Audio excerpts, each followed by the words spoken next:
मेरी सभी बहनों को वट सावित्री व्रत पूजा की बहुत बहुत शुभकामनाएं। आप सभी का सुहाग हमेशा बना रहे। फ्रेंड, करवा चौथ की तरह वट सावित्री व्रत भी हर सुहागिन महिलाओं के लिए बहुत विशेष होता है। वट सावित्री का व्रत सभी सुहागन महिलाएं अपने पति की लंबी आयु और अच्छे स्वास्थ्य के लिए रखती हैं। तो वट सावित्री व्रत कैसे किया जाता है, पूजन कैसे किया जाता है, आज के वीडियो में हम देखेंगे कि वट वृक्ष हमें ना मिले तो घर पे ही उसकी पूजा कैसे की जाती है। वैसे तो वट वृक्ष के नीचे ही, बूढ़े बरगद के नीचे ये पूजा की जाती है। इसका वट सावित्री पूजा वाले दिन आप 16 श्रृंगार कर लेंगे, पैरों में मेहंदी, सुबह सुबह सवेरे उठकर स्नान आदि करके और पूरा 16 श्रृंगार करके, पैरों में महावर, हाथों में नेल पॉलिश में और हथेली पे मेहंदी, और अपने शादी के जोड़े पहनना चाहते हैं तो वो पहन लिया। उसके बाद देखिए घर पे पूजा करनी होगी तो पहले ही हमें वट सावित्री वाले पूजा के दिन एक दिन पहले ही वट वृक्ष की टहनी तोड़ के लानी होती है, क्योंकि वट सावित्री वाले दिन हम किसी भी पौधे को, वट वृक्ष को हम हानि नहीं पहुंचा सकते हैं, क्योंकि उस दिन हमें उनकी पूजा करनी होती है।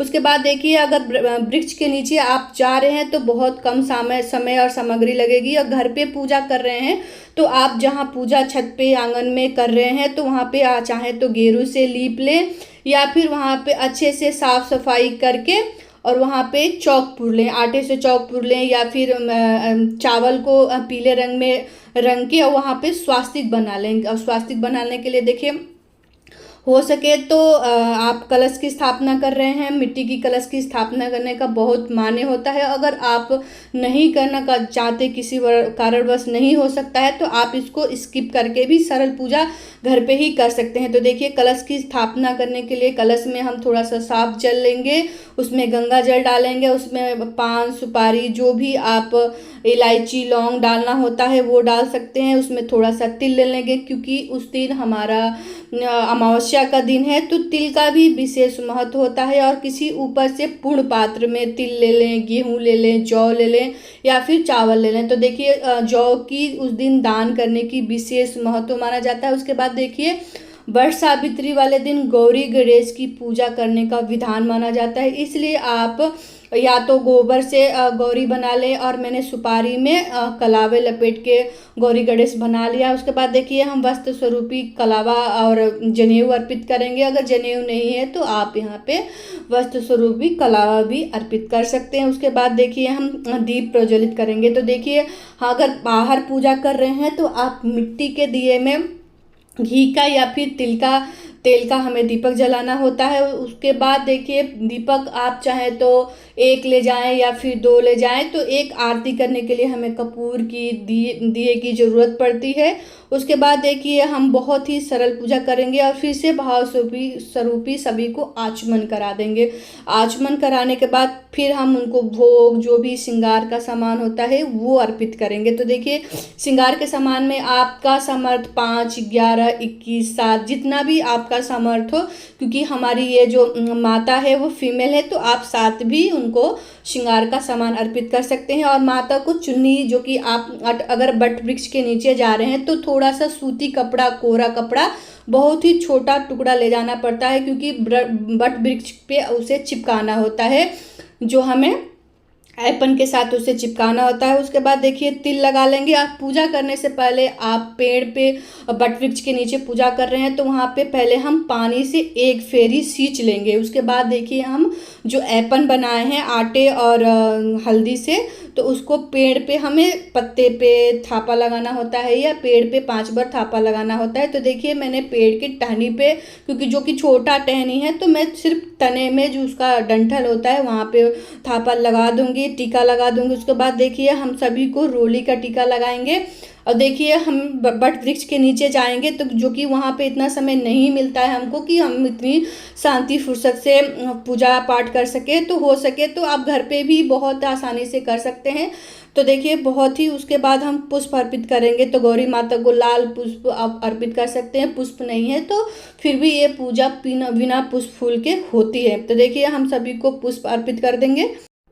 और जो कि बट सावित्री की पूजा है, तो उस दिन ऑरेंज सिंदूर का बहुत विधान है। उसके बाद धूप दिखाएंगे। उसके बाद देखिए पीले सिंदूर, जैसे हम भी अपने नाक से माथे तक पीला सिंदूर लगाते हैं और माता को भी पीला सिंदूर अर्पित करते हैं।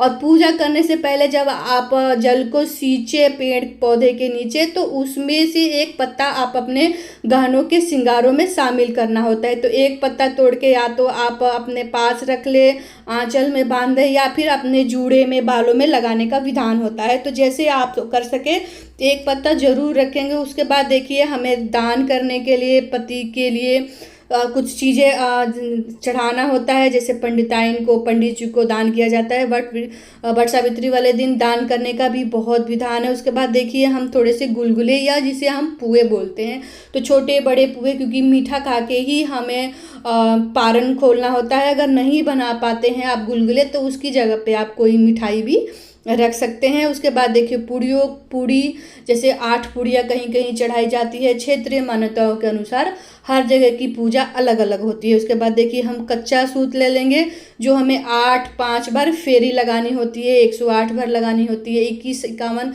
चूँकि हमारा व्रत होता है तो हमें ज़्यादा फेरी लगानी नहीं होती है, मन भी नहीं करता है लगाने का, तो आप चाहे तो 5 बार लगा सकते हैं फेरी। तो देखिए उसके लिए हमें पहले तो हम 5 बार इस धागे को लपेट के और माता को अर्पित करेंगे। तो या तो आप अपने पति के हाथों में बांध दीजिए, कहीं कहीं पे पति से अपने हाथों कलाइयों में, या फिर इसकी माला बना के भी हम कहीं कहीं पे पहना जाता है। उसके बाद देखिए थोड़ा सा हम चना चढ़ाएंगे, जो कि चना चढ़ाने का विशेष महत्व माना जाता है। चना चढ़ाने से हमारे वंश की बढ़ोतरी होती है। इसी को हम लेके एक एक करके फेरी भी लगाते हैं। जैसे हम कच्चे सूत से फेरी लगाएंगे, तो सभी को हम काले चने चढ़ा लेंगे, जो कि हमने एक दिन पहले ही इसको भिगो के रख लिया है, जो कि जितना अंकुरित होता है उतना ही अच्छा माना जाता है। उसके बाद देखिए फल में आप कुछ भी रख सकते हैं, सिर्फ केला भी आप रख सकते हैं, नाशपाती रख सकते हैं।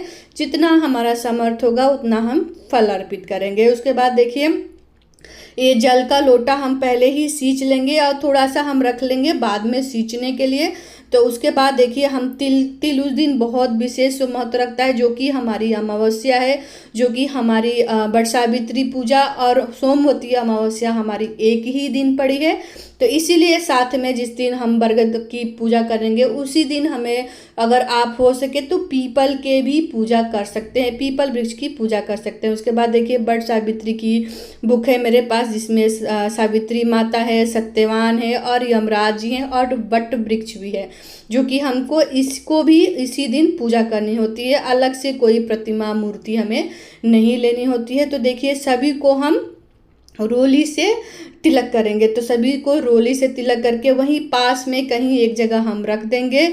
उसके बाद देखिए विजना पंखा, जो कि हमें 2 लेने होते हैं, एक दान करने का विधान होता है और एक से हमें वृक्ष की हवा करनी होती है। पति की पूजा करने के बाद पति को भी कहीं कहीं हवा किया जाता है विजने से।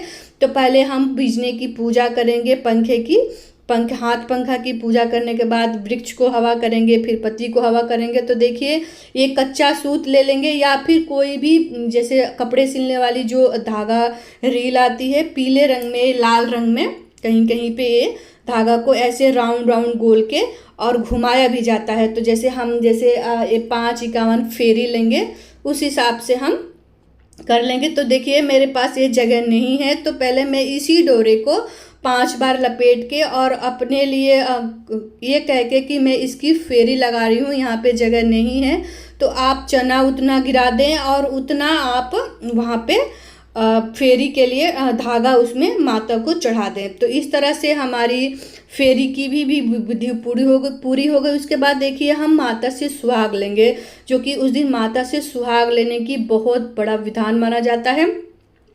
तो शादी का सिंदूरा है, तो शादी का सिंदूरा हम माता को चढ़ाएंगे नहीं, सिर्फ हम उससे श्रृंगार लेंगे। चाहे तो आप अलग से भी सिंदूर चढ़ा के और श्रृंगार ले सकते हैं, जो कि सिंदूरा हमें बाहर नहीं ले जाने होते हैं। तो देखिए थोड़ा सा हम चना ले लेंगे और चने के साथ धागे के साथ 5-8 बार हम वट वृक्ष की फेरी लगाएंगे। उसके बाद देखिए थोड़ा सा हम सुहाग लेंगे, तो थोड़ा सा हम अपनी जो भी हमारे पास आंचल हो, चुन्नी हो, उसको हम ऐसे करके माथे से 5 बार माता के पेड़ से या फिर पत्ते से करके ऐसे सिंदूर ले लेंगे। सिंदूर लेने की विधि ले बोलते हैं, जैसे कि सुहाग लेने की हमें विधि बोला जाता है। उसके बाद देखिए बहुत ही सरल पूजा हम इस साल 2025 में करने वाले हैं। तो 2025 में 2 दिन हमारी सुनने में आ रहा है कि 2 दिन हमारा पड़ रहा है। उसके बाद देखिए हम आरती करेंगे। आरती में पहले हम गणेश जी की आरती करेंगे, जो कि बट बुक में ये सावित्री बुक में आरती नहीं है, तो इसमें हम सिर्फ गणेश जी की आरती करेंगे। तो देखिए इसमें कथाएं भी है और इसमें गणेश जी की आरती भी है। तो उसके बाद देखिए हाथों में फूल लेके हम वट सावित्री की कथा सुनेंगे, जो कि वट वृक्ष की नीचे वट सावित्री की कथा सुनने का बहुत ही अच्छा फल मिलता है हमें। तो देखिए इस प्रकार से हम कथा सुनने के बाद जो भी हमारे हाथों में फूल होगा बरगद के पेड़ के नीचे हम ऐसे ही रख के हाथ जोड़ के पूजा में रहित कमियों के लिए क्षमा याचना करेंगे और माता से अपने पति की लंबी उम्र दीर्घायु के उम्र के लिए क्षमा याचना करेंगे। और माँ सावित्री देवी से ये प्रार्थना करेंगे, जैसे आपने अपने पति की रक्षा की वैसे हमारे भी पति की रक्षा करिए, आप ही के सहारे हम है। ऐसे करके माता को अर्पित करेंगे, हाथ जोड़ के विनती करेंगे। उसके बाद जो भी श्रृंगार का सामान हमें वहीं पे पंडिताइन को दान करना होता है तो वहाँ पे दान करना, या फिर घर से भी आप अच्छे से दान कर सकते हैं। इस तरह हम पूजा को पूरा करेंगे। और जल में जो लोटे में हम थोड़ा सा जल रखे थे उसको थोड़ा सा सींचने के बाद इतना सारा सामग्री करके ये जो भी सामग्री है उसको हम वैसे ही रखेंगे। और जब अगले दिन अगर हो सके तो अगले दिन यहाँ की सब आचमन करके थोड़ा सा करके और कर लेंगे। और देखिए हवन करना चाहें तो आप हवन भी कर सकते हैं। जो भी फूल है वैसे ही रखेंगे। अगले दिन हमें उसका विसर्जन करना है, ना हो सके तो शाम तक तो जरूरी रखिएगा। और फल जो भी है आप अपने घर में प्रसाद के तौर पे बांट सकते हैं। और कहीं कहीं पे पारण देखिए, पारण अपने सामर्थ्य के अनुसार किया जाता है, जैसे किसी किसी से नहीं रहा जाता है तो आप फलाहार करके भी ये व्रत रख सकते हैं, जो कि कहीं कहीं पे शाम को अनाज में खाना खा लिया जाता है, कहीं पे पानी पी लिया जाता है। तो जगह जगह का विधान है। उस दिन देखिए सोमवती अमावस्या है तो उस दिन सोमवती अमावस्या का भी व्रत किया जाता है। तो 2025 में देखिए 2 दिन सुनने में आ रहा है कि वट सावित्री पड़ेगा। पर देखिए 26 मई सोमवार को 12:13 से हमारी जो है वट सावित्री अमावस्या शुरू हो रही है, जो कि 27 मई मंगलवार को 8:30 पे ख़त्म हो रही है, जो कि हमारा व्रत रखा जाएगा सोमवार को 26 मई को ही अमावस्या का व्रत रखा जाएगा। और देखिए पारण का शुभ समय है 27 मई को सुबह में पारण का समय है, जो आप कभी भी उस दिन पारण कर सकते हैं, जो कि इसमें कोई विधान नहीं है कि समय की पाबंदी है। तो आशा करती हूँ कि आपको मेरी दी हुई जानकारी अच्छी लगी होगी। तो वीडियो को लाइक कीजिएगा, चैनल पे नए हैं तो चैनल को सब्सक्राइब करिएगा, कमेंट में राधे राधे और जय माता दी जरूर लिखिएगा। तो मिलते हैं दूसरी वीडियो में आपको, तब तक जय वट सावित्री। आप सभी को वट सावित्री की बहुत बहुत शुभकामनाएं। वीडियो देखने के लिए धन्यवाद।